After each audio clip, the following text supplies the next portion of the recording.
Started from the bottom and now we're here.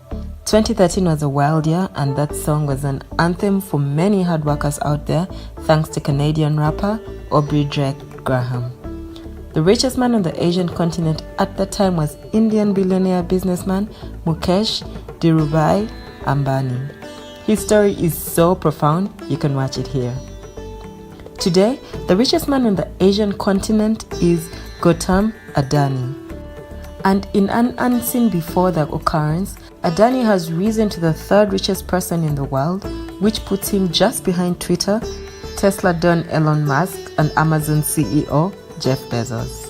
Fellow Indian citizen Mukesh Ambani and China's Jack Ma never made it that far. However, with a 137.4 billion fortune, Adani has overtaken Francis Bernard Arnault and now trails just Elon Musk and Jeff Bezos of the US in the ranking. Adani, who runs one of India's top conglomerates, is now believed to be worth approximately $137 billion. Gautam Adani, an Indian billionaire industrialist, was born in a Gujarati Jain family on 24th June 1962 in Ahmedabad, Gujarat. His father's name is Shantilal Adani and his mother's name is Shanti Adani. Gautam completed his schooling at Sheikh Shimanal Rajindra's Vidyalaya School in Ahmedabad. He enrolled in a bachelor's degree in commerce at Gujarat University, where he realized academics was not for him. Adani dropped out of his degree in second year and moved to Mumbai from Ahmedabad. He turned down the chance to be part of the family business in textiles to venture out on his own and landed a job at the Mahindra Brothers as a diamond sorter for about 3 years. Later, he set up his own diamond brokerage business, which was so successful that he was a millionaire by the time he was 20. In 1981, his brother asked him to return home to run a small plastics factory, which he did. He also went into business with a cousin, and it was from there that he began to dabble in commodities and import-export, the foundation of his future empire. In 1991, Adani started expanding the businesses into trading agro-products, textiles, and metals. In 1993, Adani got a contract from the government of Gujarat for managerial outsourcing of the Mundra port. In 1995, Adani started its first jetty, which was operated by Mundra Port and Special Economic Zone. Mundra Port has a handling capacity of more than 200 million tons of cargo per annum, and it's the largest private sector port in India. In 1996, Adani Power Limited was founded by Adani. It is the power business arm of the Adani Group. Adani Power holds 4,620 megawatts thermal power plants, and Adani Power Limited is the largest private thermal power producer in India. He owns India's largest private port operator, biggest private thermal power producer. He is not only one of the largest developers and operators of coal mines in India, but also operates the controversial Carmichael coal mine in Australia, which has faced fierce opposition from climate change campaigners who say it is a death sentence for the Great Barrier Reef. Adani has spent the past few years expanding his coal-to-ports conglomerate, venturing into everything from data centers to cement, media, and alumina.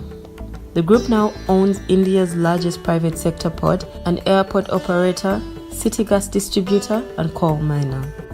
While its Carmichael mine in Australia has been criticized by environmentalists, it pledged in November to invest $70 billion in green energy to become the world's largest renewable energy producer. His fortune has grown exponentially since the start of the global health crisis, as investors bet on his ability to grow his business in sectors that Indian Prime Minister Narendra Modi has prioritized for development. Adani has also benefited from an uptick in coal usage, which has catapulted his ascent in recent months, according to Bloomberg. Adani overtook fellow Indian tycoon Mukesh Ambani to become the region's wealthiest person in February. His shot up the global wealth rankings comes as some members of the world's 1% give away more of their resources. On a late August evening in New Delhi, journalists' phones started buzzing with messages. Indian billionaire Gautam Adani's conglomerate had launched a hostile bid to take over an influential broadcaster in the capital. The infrastructure tycoon is known for making bold and expensive acquisitions in diverse fields. Yet, his attempts to acquire New Delhi television sent a fusion of fear through Indian journalism, reigniting concerns about shrinking editorial freedom in the world's largest democracy. That's because NDTV is one of the few major broadcasters left in India that is often critical of Prime Minister Narendra Modi and the ruling Bharatiya Janata Party. And 60-year-old Adani is perceived to be one of Modi's closest business allies. The Adani Group's still incomplete takeover bid has stoked debate in India over media independence, with the tycoon perceived to be aligned with the Modi government. At the same time, NDTV is known for airing voices critical of it. Some critics, including journalists and prominent politicians from opposition parties in India, have claimed that Adani's closeness to Modi has contributed to his meteoric rise. Rivals also questioned Modi's use of Adani aircraft while he was campaigning to become Prime Minister in 2014. In an interview with the Economic Times, the billionaire denied there was anything inappropriate about arrangement and said that none of the private planes were used for free.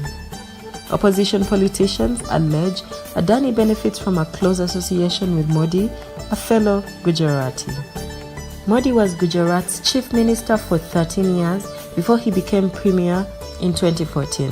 Adani rejected allegations of impropriety but acknowledged his group aligned itself with the government's development priorities. He said investors were buying into India's success story.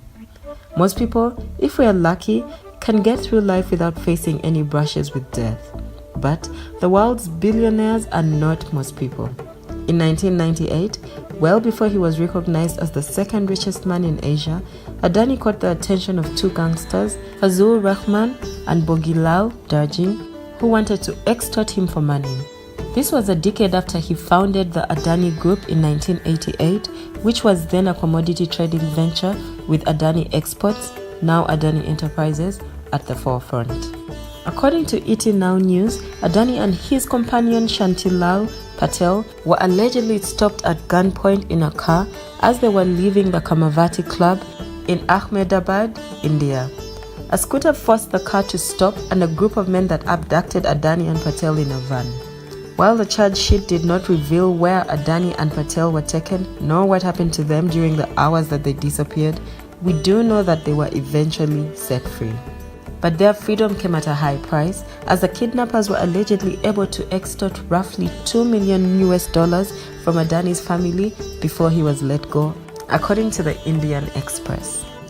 Now, according to India Today, on November 26, 2008, Adani was having dinner at Mumbai's famous Taj Mahal Palace with Dubai Port CEO Mohammad Sharaf when the hotel was attacked by 10 Lashkar-e-Taiba terrorists.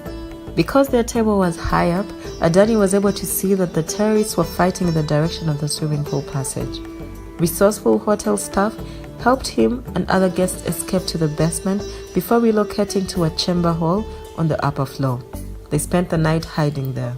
Adani and the other guests were eventually rescued by security personnel at 8:45 a.m. the following morning and transported away from the scene in a police van. The Times of India reported that when Adani landed at the Ahmedabad airport from his private aircraft later that day, he said, "I saw death at a distance of